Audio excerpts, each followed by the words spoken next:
Right, welcome everybody. This is What a Caint. So, adventuring into the world of solo podcasts, so I thought I'd do something a little different and something that kind of interests me. So, for any of our foreign listeners or non-Irish listeners, I guess, Caint is the Irish for talk. So, what a caint, what a talk. You know, bit of wordplay. Nothing like a bit of wordplay.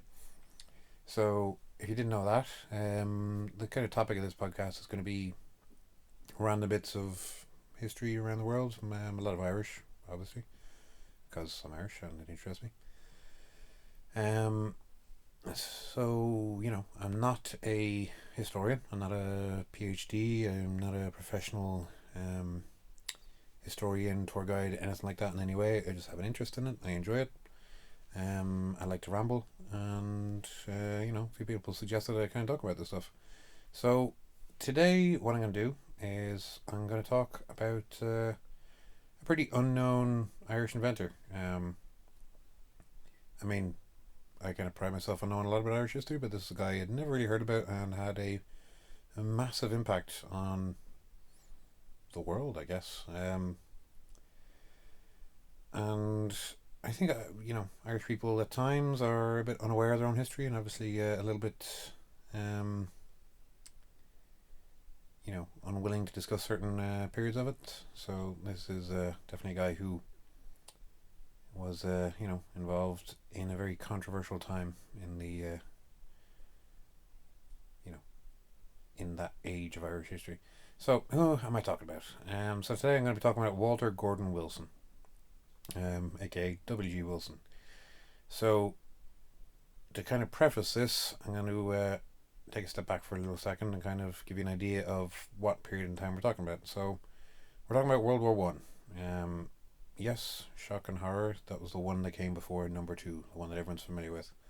World War One was just over 100 years ago, so it kind of seemed a bit of a fitting topic to start off with on the first one. Now, World War One was horrendous. It was a horrendous waste of life and didn't really get resolved at all, which is why they had a sequel. You know, Maybe in a future date I can kind of go over World War One and why it happened and how it came about. But today we're talking about our good friend Walter. So to kind of set the scene, we had outbreak of the war, and by the middle of the war, so war breaks out between the, essentially Eastern and Western powers, but also, the Austro-Hungarian Empire were fighting the Russians on one side as well. But basically, because of how the war had changed, it had kind of become a very different prospect from any war before. Everyone kind of knows the famous quote of World War One of like, "Oh, we'll be home by Christmas." So war breaks out on July 28th, 1914, and by midway through the war, it had reached a stalemate, and no one really knew what to do to overcome that. Um, Basically, you had two sides facing off, kind of along the French-Belgian border between the Austro-Hungarian Empire. So, for brevity's sake, the Germans fighting like the British and French, and you had basically the war ground to a standstill. People were killing thousands of soldiers a day trying to get a few measly yards, only to be pushed back the next day. And we needed, you know, both sides needed a way to overcome this and had no real idea as to how that could happen. So this is where our good friend Walter comes in. So to kind of rewind history a little bit, Walter was born in Dublin in 1874. He was born in Blackrock. Anyone who knows Dublin obviously can kind of guess the sort of guy that Walter was. But a very rich, well-to-do guy, I'm sure, just kind of by his upbringing. So he was raised South Dublin, probably to a wealthy family. And from what I can see, there was 8 children in his family, so pretty common at the time. Um, and he went on to join the British Army, as did a lot of people at that time. Not really something that people like to talk about, especially, which is why I was kind of hinting at earlier. When we reached the Rising, and obviously everything surrounding that whole period, the British Army are pretty unfavourably viewed in Ireland at the time. But, a lot of Irish people fought for the British Army. It was kind of the done thing. You volunteered and you fought. Um, and especially in World War I, there's a lot of soldiers who were fighting on the British side in that war. So Walter joined the army. He joined as a naval cadet, and progressed up through the ranks. Served in a lot of different ships at the time. Started off in HMS Britannia, and then moved on to HMS Dreadnought. Stayed there for a while. But prior to all this, in 1894, he left the Navy and went to Cambridge. So yeah, pretty clever dude. Went on to study engineering, and was pretty interested in all accounts by engines. So you can kind of start to guess where we're going with this. So you had a guy pretty interested in engines, and he went on to a partnership with a guy called Percy Sinclair Pilcher, and they formed a company together. So Wilson Pilcher Limited, very creative name as you can guess. Now the two guys were both really fascinated in engines, combustion engines, and I mean this was the time for steampunk inventions. If anyone kind of is familiar with that stuff, this is like the height of that craze. Is kind of what we're talking about. You had guys kind of tinkering and making all sorts of crazy automobiles. So Pilcher was Wilson's right hand man. His kind of bestie in commerce. So Pilcher, though, had a real interest not just in automobiles but in aviation, and at that time, flight was still not a thing. So what that meant was gliders. And both of them had an interest in how do we put an engine on a glider and make it go faster and make it keep going, basically. The beginnings of what potentially was an airplane. Now, just excuse me for 1 second.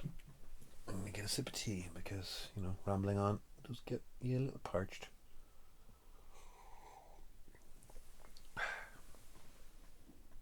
Good stuff. So, they went on to develop a plane together. Well, the beginnings of a plane, a triplane. Not too sure on what the design was, but I'm guessing it's one of those wacky races, like triple wood and canvas planes. People kind of get amazed to think all those early planes that you used to see in World War I, like the biplanes and the Red Baron and all that sort of stuff. They were canvas and wood. Nothing really more than like a kite with an engine. Kind of a terrifying prospect to be flying over a battlefield, people shooting up at you and bombs going off around you and flat cannons and all sorts of crazy shit, and you're literally up in some arts and crafts supplies.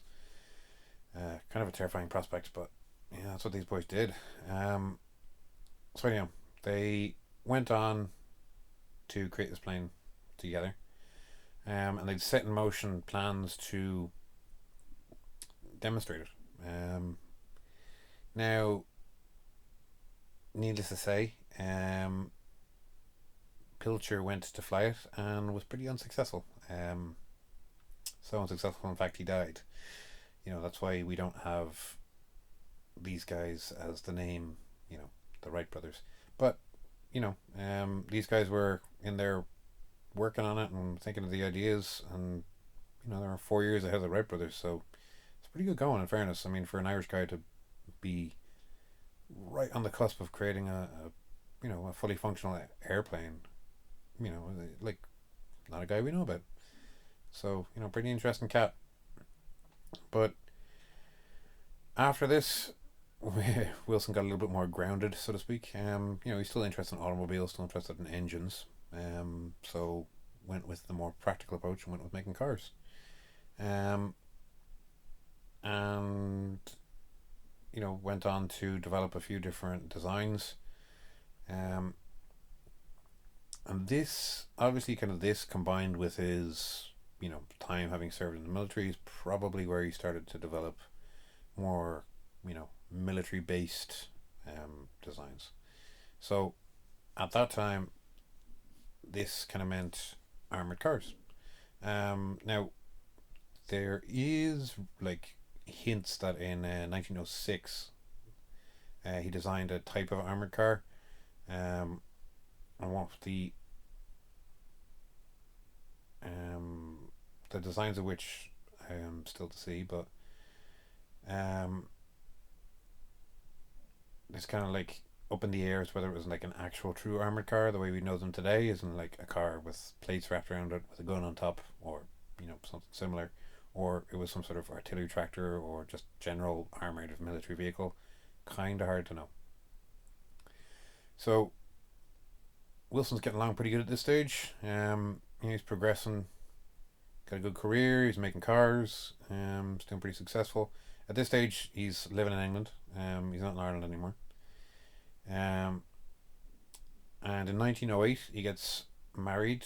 Sorry, he's married prior to this, but he has two sons. And in 1908, they move to Kent. And this is where he started to work for J and E Hall. Now, there is hints that he may have been responsible for the Holford lorry.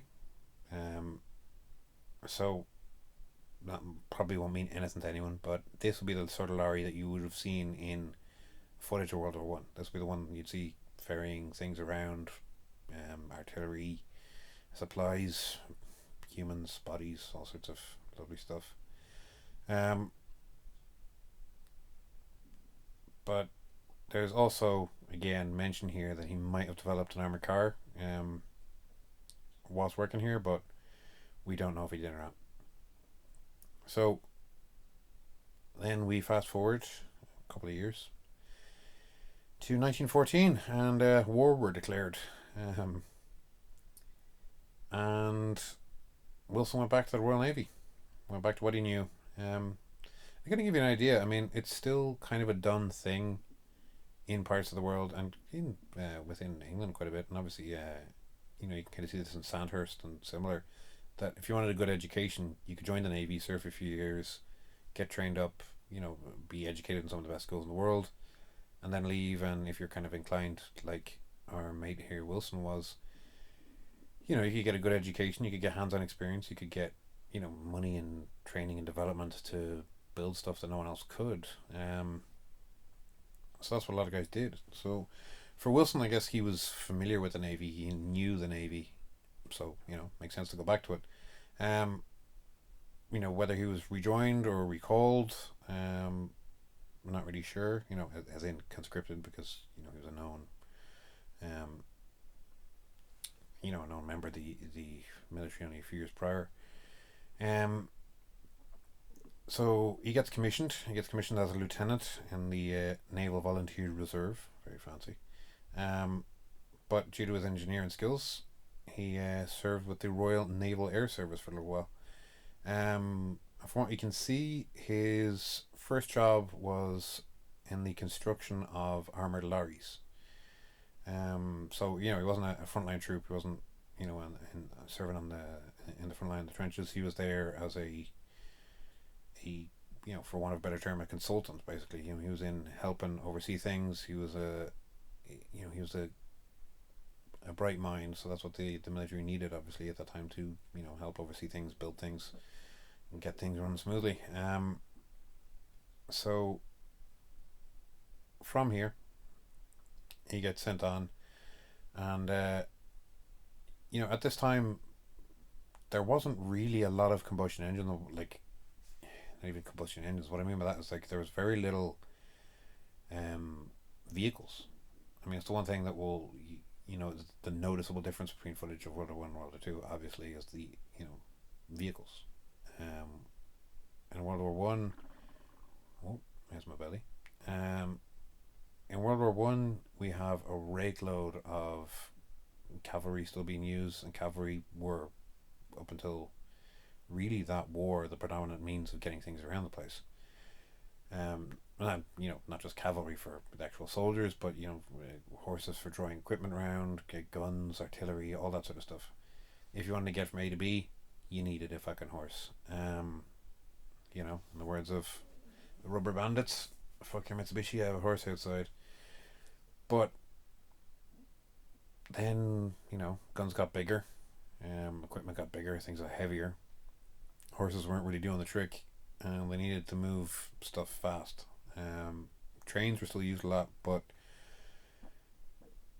the combustion engine was starting to, become a thing. So the next step was, right, how do we use this engine that we're developing to move bigger and bigger things around? So first we start to see basically tractors, because the front line was a wasteland, chewed up by artillery. It was mud, it was stuff you could barely walk through, so trying to drive a thin-wheeled car, which is what you had at the time, was going to be absolutely useless. So you needed something with a big chunky ass wheels or tread or something similar to get you through. So I'm guessing at the time the kind of predominant theory was, yeah, tractors. So our mate Wilson here, he goes on to work in a factory developing what was called the Bullock Creeping Grip Tractor. So this was acquired from the USA, and basically he was brought in to test it and see would it work. And at this time they were trying to build what were called land ships. And I think the kind of general idea with these was a platform that could essentially like travel across the battlefields, like any battlefield, any surface, any terrain, carrying whether troops, supplies, guns, whatever, without any difficulty. Ooh, my belly is rumbling like a bowl full of jelly. So at that time, the War Office then sees this whole land ship initiative going on and takes it over. And Wilson's boss gets sacked, and the work gets handed over to someone else. Basically a guy called William Triton, I don't know. But he's our mate Walter's new boss, and he becomes the overseer. So at first, this meant that Wilson would just have to travel to a new factory and work there. But before long, he becomes, the kind of right hand man and starts to develop a partnership, and basically becomes the partner in crime to our man William Triton. And it seems from what we can gather that these two got along like really well. Maybe they were had a a similar background of sorts, but they were both really designed, really interested in the same stuff and interested in designing these sort of things. So this is where we get one of the most exciting things to come from these two, which is the little Willie. And yeah, it's not what you think. Two men alone in a hotel designing a little Willie. Yeah, I know what you're thinking. No, this was a small tank, what we would now refer to as a tank. So feel free to Google the little Willie. Tank is probably the best thing to put in, and not actually put in little Willies. You might get yourself on a on a watch list somewhere. But so the little Willie by no means was it little, but this was the prototype. So if you look at it, kind of looks more like a I don't know, like a bathtub on treads. It was not a a looker by any means. It's not the sort of tank that we know today, but this was developed and became known as the British Mark One tank. So in other words, the prototype. Most of these things you will see had these code names. So this was the first tank completed. This was the first prototype, and it was developed by these two men. So an Irishman and a Britishman, an Englishman.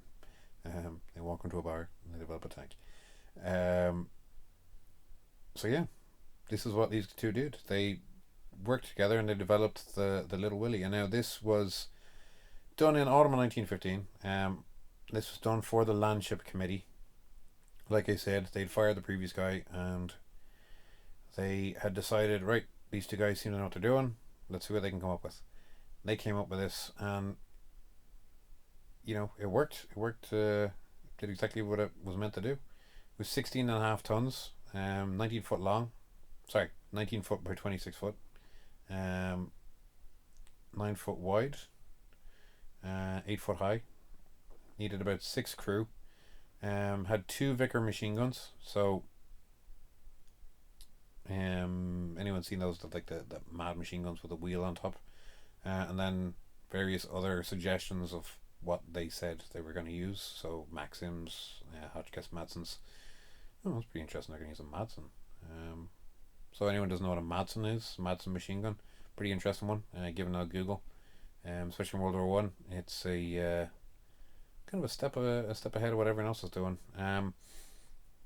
And it went at an amazing 6 horsepower. No, it had an amazing 6 horsepower. It went at a top impressive speed of 2 miles an hour. It also had no suspension, so these were not comfortable things to ride around in. This was literally like sitting on top of a steel box with some treads on it at a slow walking pace. So pretty vulnerable, pretty open to getting shot up.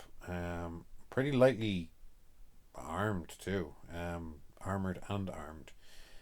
So not really the greatest thing to win the war with. Um, but really the first time that we started to see steps towards what could overcome the front and basically break the trench lines. So from what we can see, the other people involved in this, they didn't really get along with the guys too well. So then Wilson and Triton, never gonna get that right. And then during this time, Wilson had been designing gearboxes. This probably comes from him designing cars. So if you're designing cars, makes sense to design gearboxes because anyone who's driven a car, well, no, that's the way to go. So this became something that was pretty important for the future tanks that these two went on to design. So these tanks, by all means, pretty crude, pretty big, massive steel boxes, but they worked. And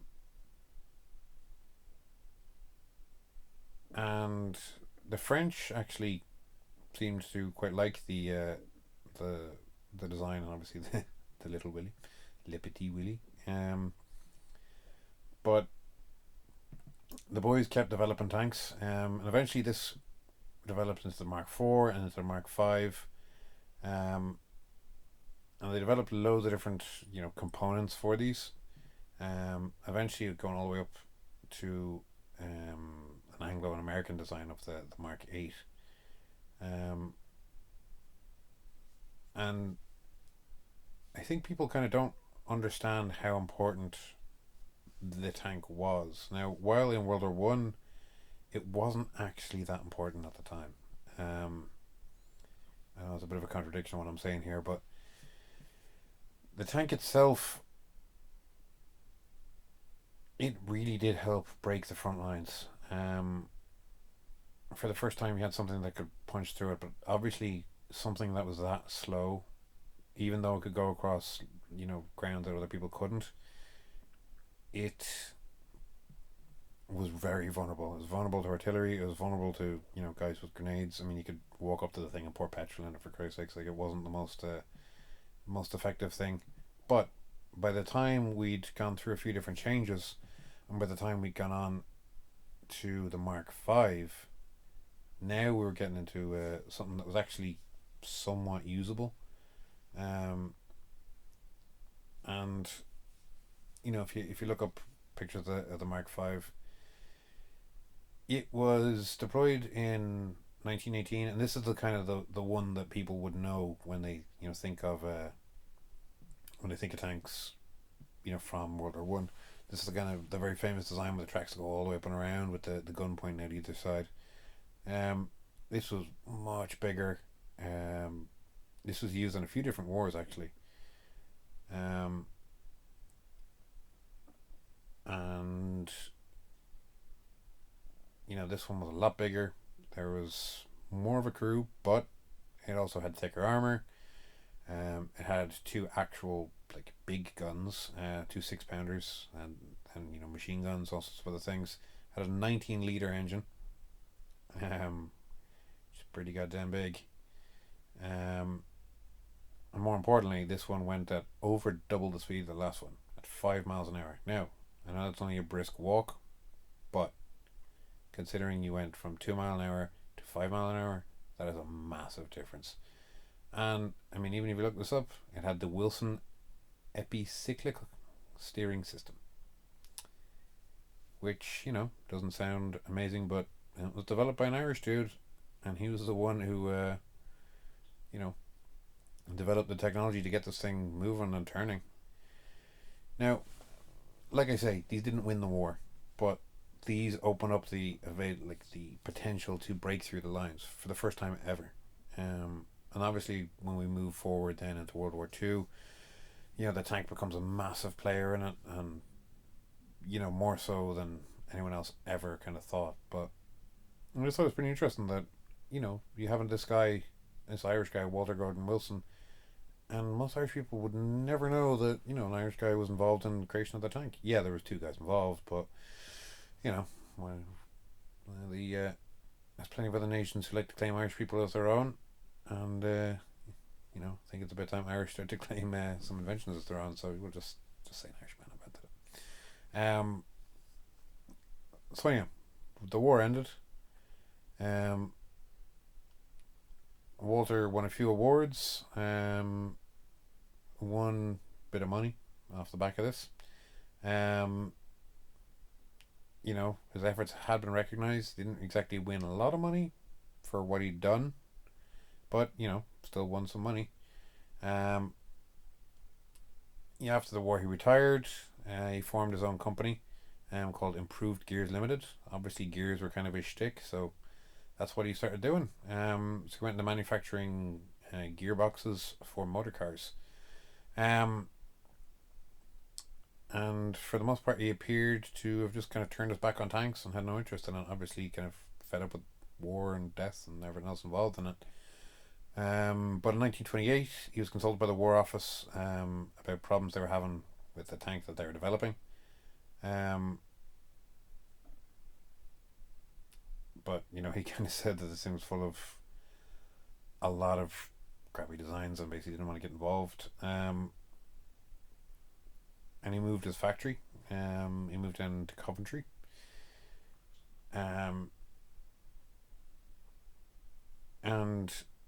at this stage, he went more into building, automobiles, buses, and developing gearboxes. Some of them had then kind of appeared in other machinery and eventually even tanks and that as well. And by the time I actually get to World War Two, there's a few of the tanks who actually have his gearboxes in them. By World War Two, there's actually quite a few of these gearboxes winding up in like Crusaders and other similar tanks.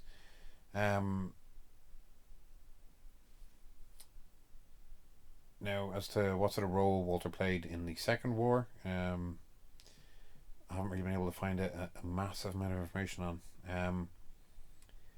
But in 1928, he did invent a new type of gearbox, the pre-selector gearbox.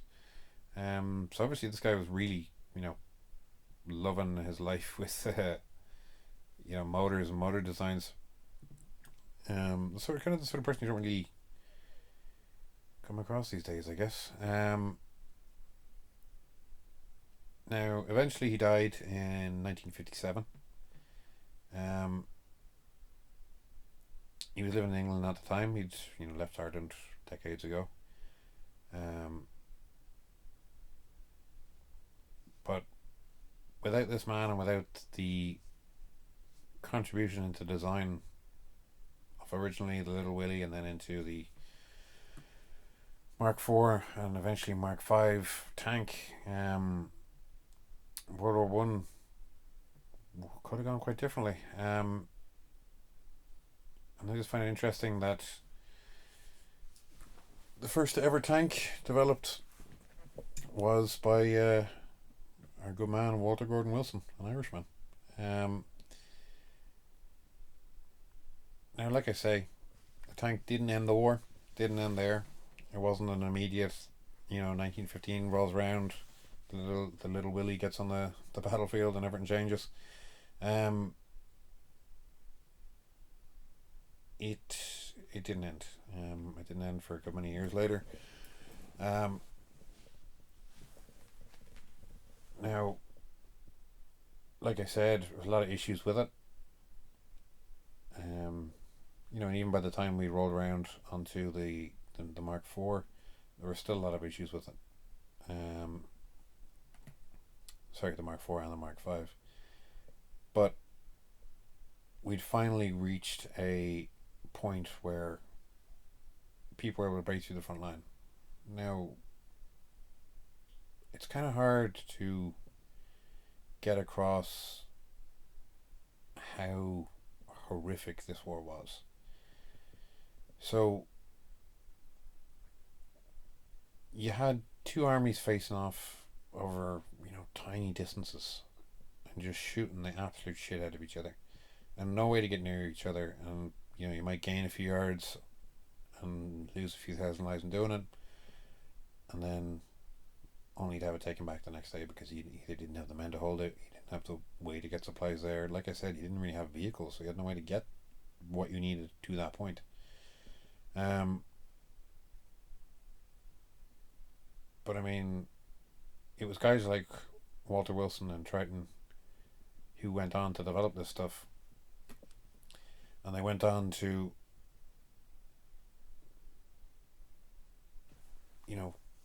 change the face of the world as we know it.